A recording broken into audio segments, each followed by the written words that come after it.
নমস্কার বন্ধুরা, welcome to আরকে sports. আশা করি তোমরা সবাই সুস্থ ও ভালো আছো। তো এই ভিডিওতে আজকে কি নিয়ে আলোচনা করব টাইটেল এবং থাম্বনেল দেখে আশা করি তোমরা বুঝতে পেরেছো। Coach Antonio Lopez Habas Molina গতকালের যে ম্যাচটা হয়েছে সেখানে কাদের দোষ আহ, রয়েছে বা কী জন্য মোহনবাগান ম্যাচ ড্র হলো, সব বিষয়টা নিয়ে একটা ডিটেলসে আলোচনা করা রয়েছে। প্রথমত কোচ হাবাসকে নিয়ে বলি। তো দেখো, কোচ হাবাস এই মুহূর্তে ইন্টারকাশি দলের হেড কোচ। তো তিনি কিন্তু মোহনবাগান দলকে এখনও ভালোবাসেন এবং মোহনবাগান দলের সমস্ত ম্যাচ দেখছেন এবং তিনি বলেছেন যে আমি মোহনবাগান দলের সঙ্গে যুক্ত না থাকলেও মোহনবাগান দলের ফ্যান হয়ে সব ম্যাচ প্রতিদিন দেখছি, মোহনবাগান দলকে ফলো করছি। তো বিষয়টা হচ্ছে যে বর্তমান সময়ে দাঁড়িয়ে মলিনার যা অবস্থা, গত 3 থেকে 4টে ম্যাচ পরপর ড্র হয়েছে, জেতা ম্যাচ ড্র করেছে, কোনো ম্যাচ জিততে পারতো সেই ম্যাচ ড্র হয়েছে, এখনও হারের মুখ দেখেনি, সেটা আলাদা ব্যাপার। ডুরান্ড কাপের ফাইনাল ম্যাচ ছাড়া এখনও অবধি সেরকমভাবে কিন্তু দেখেনি। কিন্তু এই যে ড্র হচ্ছে ম্যাচগুলো জেতা ম্যাচগুলো ড্র হচ্ছে, এটাই বড় একটা প্রবলেম। আর দল নিয়ে তো অনেক প্রশ্ন থাকছে। দল যখন গোছানো শুরু হয়েছিল ট্রান্সফার মার্কেটে, তখন কোথায় কী পজিশনের প্লেয়ার নিয়ে আসা দরকার ছিল সেটা নিয়েও কিন্তু প্রশ্ন থাকছে। তো বর্তমান সময় দাঁড়িয়ে মলিনার যে অবস্থা, মলিনা হয়তো এসছে, সাফল্য আনবে, আমরা যদি তাকে সময় দিই হয়তো তিনি সেই সাফল্যটা এনেও দেবে। কিন্তু বিষয়টা হচ্ছে কোচ আন্তোনিও লোপেস হাবাস তাকে কেন ছেড়ে দেওয়া হলো? মোহনবাগান দলের সঙ্গে তিনি থাকতে চেয়েছিলেন এবং তাকে ছেড়েই বা কেন দেওয়া হলো? এমন যদি হতো যে না, তিনি আর কোচিং করাবেন না, কোনো দলকেই কোচিং করাবে না, কোচের দায়িত্ব আর নিতে চাইছেন না যেহেতু তার বয়স বেড়েছে, তো বয়স বাড়ার সাথে তিনি চাইতেন যে না, এখন আমি এই সময়টা পরিবারের সাথে কাটাবো এবং অন্যরকমভাবে কাটাবো, এমনটা যদি হতো তাহলে নয় তাকে ছেড়ে দিয়ে ঠিক করেছে, ঠিক আছে। কিন্তু তিনি তো কোচিং করাচ্ছেন, তিনি কোচের দায়িত্ব পালন করছেন, তিনি ইন্টারকাশি দলের হয়ে কোচের দায়িত্ব সেখানে পালন করছে, তাহলে মোহনবাগান দলের হয়ে কেন তাকে রাখা হলো না? এমন যদি হতো যে তিনি আর কোচিং করাবে না তাহলে মানা যেত, কিন্তু তিনি কোচিং করাচ্ছেন, কোচের দায়িত্ব পালন করতে চাইছে, কিন্তু তবুও তাকে ছেড়ে দেওয়া হলো। তার দৌলাতে আমরা অনেক সাফল্য দেখেছি। তো এটা হচ্ছে প্রথমত অনেক একটা বড় ভুল বা এরকম একটা প্রশ্ন থাকছে যে তাকে ছেড়ে দিয়ে কি ভুল হলো। এছাড়া বন্ধুরা আরও একটা বিষয় তোমাদেরকে শেয়ার করি।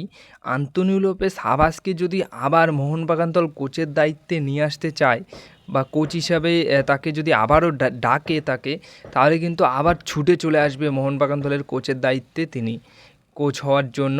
কারণ তিনি মোহনবাগান দলকে যে সাফল্য এনে দিয়েছে আর মোহনবাগান দল থেকে যে ভালোবাসা, সমর্থন, যে জিনিসটা পেয়েছে, তো তিনি কখনোই মোহনবাগান দলকে ভুলবে না। তার জন্যই তিনি কিন্তু এখনও বলে যাচ্ছে যে আমি এখন মোহনবাগান দলের সঙ্গে যুক্ত না থাকলেও ফ্যান হয়ে তাদের খেলা দেখছি, তাদেরকে ফলো করছি, এরকম কথা বলতো না তাহলে।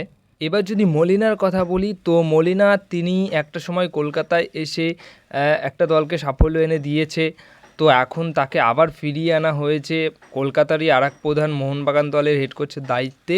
এবার মোহনবাগান দলের হেড কোচের দায়িত্বে তিনি কিন্তু এখনও অবধি সেইভাবে ভালো পারফরমেন্স তুলে ধরতে পারেনি। ভালো পারফরমেন্স তুলে ধরে যে সমর্থকদের মন জয় করার মতো পারফরমেন্স কিন্তু করে উঠতে পারেনি, কিন্তু হয়তো তাকে সময় দিলে ঠিক সময় তিনি সেই পারফরমেন্সটা তুলে ধরতে পারবেন। কিন্তু এই যে সময়টা, এটা কিন্তু খুব বেশি দিনের সময় পাবেন না তিনি, কারণ এটা হচ্ছে মোহনবাগান দল। মোহনবাগান দলে যে ভালো খেলে তাকেই রাখা হয়, ভালো খেলার জন্যই তো আনা হয় প্লেয়ারদেরকে আর কোচকে। তো সেই ক্ষেত্রে যারা ভালো তাদেরকেই রাখা হবে, খারাপদের কিন্তু জায়গা নেই মোহনবাগান দলের মতো বড় টিমে। কারণ যখন তখন আমরা দেখেছি যে কোচ স্যাক করা, প্লেয়ার বাদ দেওয়া, এটা তো মোহনবাগান দলের মতো বড় বড় দলেরা করে থাকে।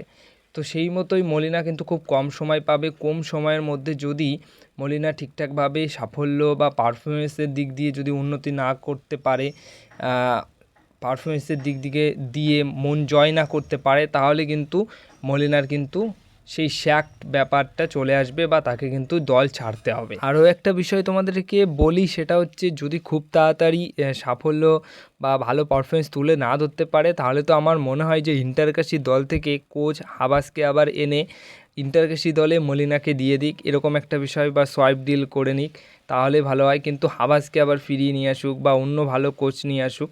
তো কোচ পরিবর্তন করাটা খুব বেশি ভালো না, বারবার কোচ পরিবর্তন করা, বাট একটা ভালো কোচ অবশ্যই দরকার। মলিনা হয়তো খুব তাড়াতাড়ি যদি সেই সাফল্যটা না আনে, তাহলে মলিনার উপর কিন্তু সেই ভরসা সবার কিন্তু থাকবে না। তো দেখা যাক শেষ অবধি কী করে। এবার গতকালের কিছু ভুলের কথা বলবো। মলিনাকে যে আমরা দোষ দিচ্ছি, মলিনার দোষ কিন্তু পুরো একার দোষ নয়। মলিনার দোষ কেন একার নয়, সেটা হচ্ছে কোটি কোটি টাকার স্ট্রাইকার, কোটি কোটি টাকার প্লেয়াররা যদি ঠিকমতো গোল না করতে পারে, সহজ সহজ সুযোগ, ডিমিট্রি পেট্রারাস 1:1 গোল করতে পারলো না, জ্যাসন কামিংসও কিন্তু একটা সুযোগ মিস করেছে, তারপর লিস্টন কোলাসও 1:1 মিস করলো। তো এরা মোটামুটি এত কোটি কোটি টাকার স্যালারি নিচ্ছে, এবার যদি এরা ঠিকমতো গোল না করতে পারে, সহজ সুযোগে যদি গোল না করতে পারে, তাহলে কোন সুযোগে গোল করবে? এরপরে কি মলিনা নিজে মাঠে নেমে গোল করবে? এটাই এখন তো তাহলে মনে হচ্ছে।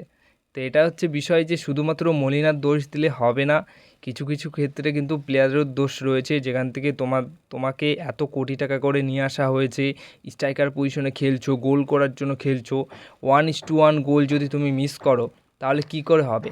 তাহলে আমরা কোচকে কিন্তু কোনোভাবেই দোষারোপ করতে পারি না। কিন্তু কোচের অবশ্যই ভেবেচিন্তে প্ল্যান এ বি নিয়ে আমরা কথা বলতেই পারি। কিন্তু যদি সহজ সুযোগ মিস করে স্ট্রাইকাররা, তাহলে কিন্তু কিছু বলার নেই, স্ট্রাইকারদেরই দোষ, কিন্তু সেই সমস্ত দোষ কোচেদের ঘাড়ে চলে আসে বা কোচেদের নিতে হয়, এই হচ্ছে বিষয়। নাহলে ডিমিট্রি পেট্রারাস, জ্যাসন কামিংস, তারপর লিস্টন কোলাসো, এই 3টে গোল তো নির্ঘাত 3টে গোল ছিল গতকালের ম্যাচে, সেখান থেকে গোল আসলো না। তো এখানে তুমি কোচকে দোষ দেবে নাকি এই স্ট্রাইকারদের দোষ দেবে? তো এটাই হচ্ছে মেন বিষয়। তো কোচ আন্তোনিও লোপেস হাবাসের কথা কিন্তু এখন অবশ্যই মনে পড়ছে, যদি তাকে আমরা আবার দেখি অবাক হব না। আর মলিনাকে অন্য কোনো দলে, এরকম অনেক বিষয় আছে যেগুলো হয়তো পরবর্তী সময়ে ঘটবে, কিন্তু এখন নয়। তো এই হচ্ছে বিষয়, coach Antonio Lopez Habas, Molina, এছাড়া কী কী ভুল, মানে গত কালের ম্যাচে 3-4টে ভুল নিয়ে কিন্তু আলোচনা করলাম। তোমাদের মতামত অবশ্যই এই ভিডিওর কমেন্ট বক্সে তোমরা শেয়ার করো।